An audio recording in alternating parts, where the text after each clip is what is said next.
In the blistering summer of 1876, ambition collided with destiny on the blood-soaked plains of Montana. Lieutenant Colonel George Armstrong Custer, a man whose name echoes through history in equal parts triumph and tragedy, charged headlong into legend with a plan as daring as it was doomed. But this isn't just the story of one man's pride. It's the reckoning of a nation divided, a battle where courage clashed with catastrophe and survival hung by a thread. The U.S. Army's finest, armed with arrogance and Springfield rifles, faced the Lakota, Cheyenne, and Arapaho, united, defiant, fighting for their very existence. What led to one of history's most stunning defeats? Arrogance? Desperation? Or a storm of chaos no leader could control? Tonight, we strip away the myths. We dissect the fatal gambles, the split-second choices, and the raw human drama behind the Battle of Little Bighorn. This is the story of Custer's last stand, not as legend remembers it, but as it unfolded. Subscribe now, hit like, and step into the heart of history's storm. Custer chose to strike without delay, fueled by a fierce resolve to block his opponent's retreat. This daring move reflected his ironclad belief in steering fate rather than bowing to chance. Custer's tactics relied on a rock-solid faith in swift, aggressive attacks from all directions, a plan designed to overwhelm foes every time. His approach was simple, yet unflinching. Seize the advantage with a sudden strike, then trap the enemy between two forces to lock in your gains. But this no-holds-barred approach, which cost Custer and his troops dearly, never considered the possibility of defeat.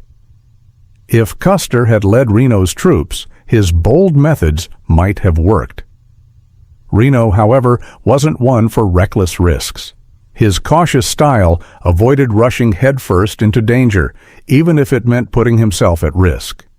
This made Custer a flawed commander. He demanded his men mirror his aggressive style, a demand that clashed with human instinct. Custer's plan could have worked against impossible odds if Reno had thrown his forces into battle without pause, attacking the Hunkpapa warriors instantly. For this, Reno faced most of the blame, both from the military and the public. But Reno wasn't Custer. Reno lacked the fearless grit needed to push ahead without worrying about risks, except to win.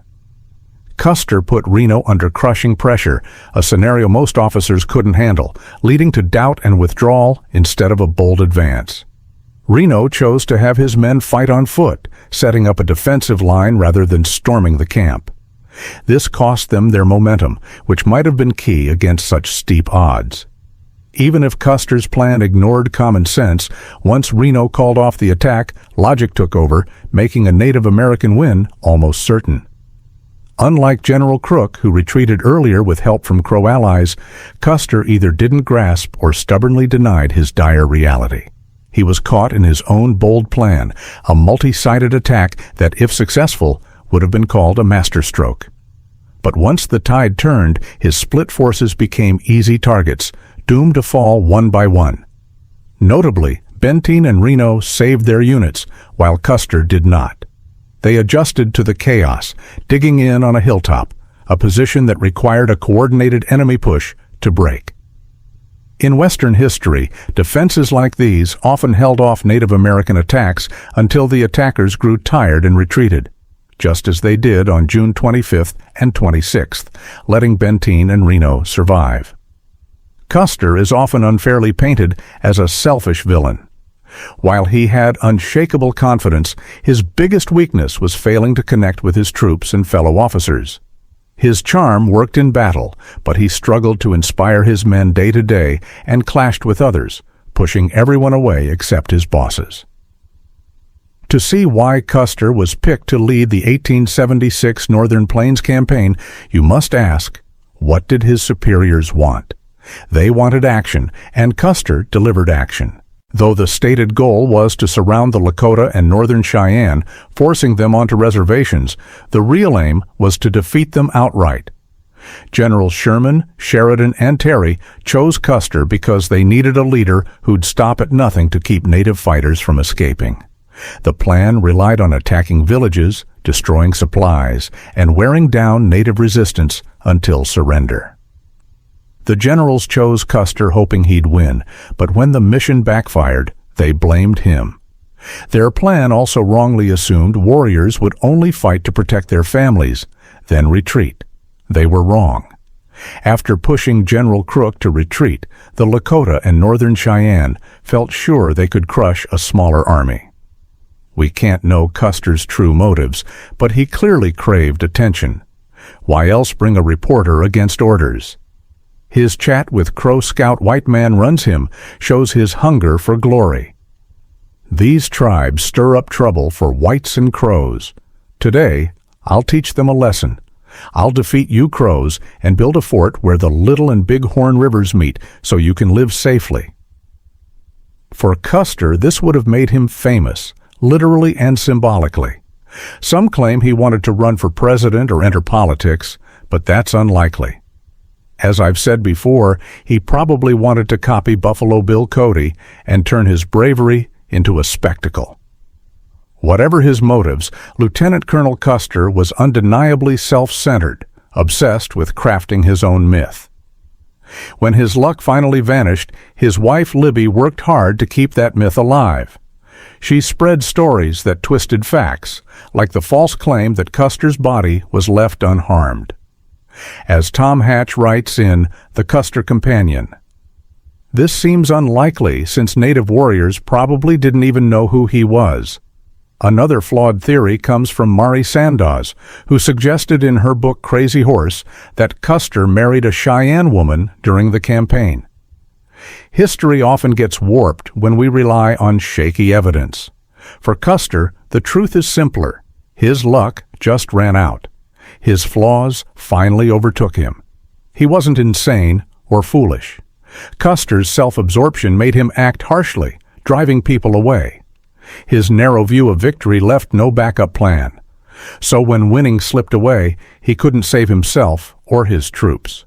Custer's bosses knew he was self-important, but they also counted on his courage and charm in battle. After the disaster, accusations that Custer ignored orders leaned on vague wording in Terry's instructions, pinning blame on him instead of the leaders who chose him. Generals Sherman and Sheridan wanted to repeat tactics that worked in the Southern Plains, like Mackenzie's strike on the Kiowa, Comanche, and Southern Cheyenne at Palo Duro Canyon in the north. They picked a commander who'd attack boldly without delay and strike fast enough to stop Native Americans from fleeing. That commander was Lieutenant Colonel Custer. While Custer's personal flaws doomed him, the fact that Benteen and Reno survived hints that other issues were also to blame. After the battle, some argued native fighters had better guns, a claim that's simply false. Though some carried repeaters, their weapons were a mix of makeshift arms. Meanwhile, the soldiers carried new Springfield carbines, single-shot rifles, reloaded by sliding out the old shell and loading a new one, which should have been quick. But the real issue was poor training. Soldiers rarely practiced adjusting the rifle sights for different distances. They fired from far off early on, but when fighting moved closer, they aimed too high, bullets flying harmlessly over heads. Accounts from the village, like Hunk Papa Warrior Moving Robe and Pretty White Buffalo, describe bullets snapping teepee poles. Though these reports came from Reno's fight near the village, the same mistake likely happened across the whole battle. Archaeologist Richard A. Fox pieced together similar evidence, backing what Moving Robe and White Buffalo saw. Army training back then was basic, leaving soldiers unprepared to fight effectively. Soldiers got so few bullets for target practice each year that most likely had barely fired a rifle, especially in combat. In the heat of battle, few would have remembered to fix their sights, and with shaky leadership, clear orders to do so were rare. But poor training wasn't just a 7th Cavalry issue. It plagued the entire 1800s U.S. Army. Colonel Edward Settle Godfrey, who served with Major Benteen, suggested dirty or rusty cartridges needed a knife to pry them out since they'd stick. But facts don't back this up. Only 3 out of 80 bullet casings found where Custer fought showed scratch marks. At Reno and Benteen's defense site, it was 7 out of 257, still too few to matter. This tiny amount of evidence doesn't explain Custer's loss or support this theory. Some blame Custer's defeat on him leaving Gatling guns behind, but it really shows his focus on speed. Custer saw no use for Gatling guns against a native village. It wasn't a fort, just homes people would flee once fighting started. He called the guns dead weight, slowing him down when surprise was key. At the 1864 Battle of Adobe Walls, Gatling guns had saved Carson's men from destruction. But Custer wasn't planning to defend. He wouldn't have known how to use Gatling guns properly, even if he tried. General Nelson A. Miles said he wasn't shocked Custer left them behind, calling the guns useless for fighting Indians. The troops were worn out from marching all night, but everyone was tired, not just Custer's men. It seems one group under Custer held strong and fought bravely, while the other panicked and fell apart. This split might explain why native accounts conflict, leading some to doubt their accuracy. Exhaustion hurt the soldiers' chances, but it wasn't the main reason they lost. Better leadership could have overcome it. After Custer's 5 units were wiped out, the native fighters who turned to attack the remaining 7 were pushed back. This shows the Army had enough strength if they'd fought as one. As General Miles put it, no leader can win a battle. If 7/12 of his force stays out of the fight when the shooting starts. If all units had charged together, Custer might have won, even against huge odds. Unity would have used their numbers better and split the warriors, making it harder to defend their families. Custer's go-to tactic was always charging the enemy, ideally from all sides, a move that seemed reckless later. But that's exactly what he'd do. Reno's charge stalled out. Custer got delayed finding a river crossing to link up with Reno's attack, and Benteen's troops weren't used well. Benteen didn't fight directly. He had no clear orders on when or where to strike. He was just told to head south-southwest and fight any native fighters he met. Colonel Edward S. Godfrey, part of Benteen's unit, but absent during the battle, later blamed Reno's retreat from the woods, citing a talk he had with Chief Gall in 1886. Benteen thought if Reno hadn't pulled back, native fighters would have retreated to avoid fighting both Reno and Custer at once. With this claim, Godfrey assumed the U.S. Army could have won without tactical errors. To me, the worst outcome would have been more soldiers surviving if they'd fought together as one group. The best? Raw momentum winning the battle. Sadly, Reno's doubt doomed Custer's men, who weren't good at defense. Custer's main worry was clearly stopping Native Americans from fleeing. The whole army feared this. Their plans split into multiple groups to block retreats. Key point: they attacked civilian camps, betting warriors would protect families over fighting. This tactic worked in the Red River War, Southern Plains, which ended in victory just 18 months earlier. While General Terry led Gibbon's troops and his own, he handed control of his forces to Custer. General Crook's group acted alone, which might have been the plan's biggest flaw. And so, on those sun-baked plains, ambition met its reckoning.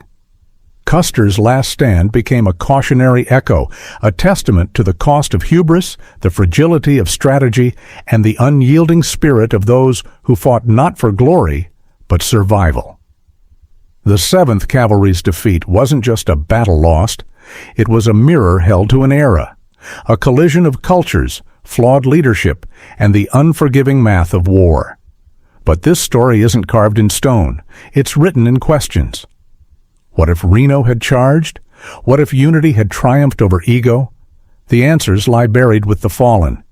Yet in their shadow we find truth. History isn't made by fate, but by choices. Bold, reckless, human.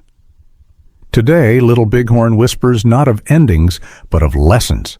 Lessons we dare not forget. Subscribe for more untold sagas. Like to join the conversation. And remember, the past doesn't rest. It waits.